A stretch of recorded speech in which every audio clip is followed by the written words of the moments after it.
Now let's introduce you to a term known as attenuation. This refers to the gradual weakening of a wave as it travels through a medium.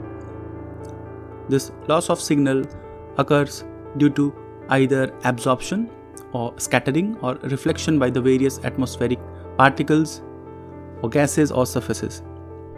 Different wavelengths experience varying degree of attenuation, which affects their ability to penetrate the atmosphere and reach the Earth's surface. Whether a wave will pass through the atmospheric window or not will depend on the characteristic of the wave. And if that wave is not able to pass easily, it means it is attenuating, that is gradually weakening.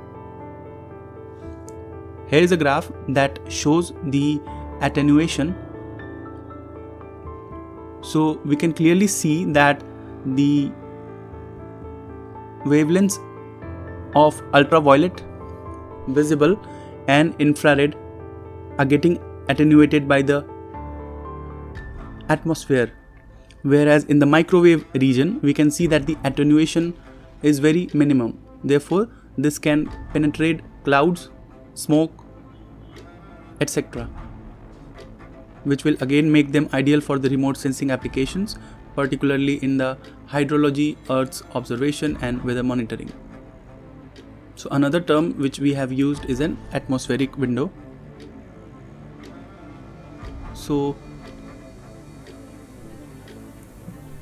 atmospheric windows are the specific wavelength ranges where the electromagnetic waves can pass through the Earth's atmosphere with minimal attenuation. Okay, so these windows exist because certain gases such as the oxygen or the water vapor absorb radiation more efficiently at specific wavelengths while allowing the others to transmit freely.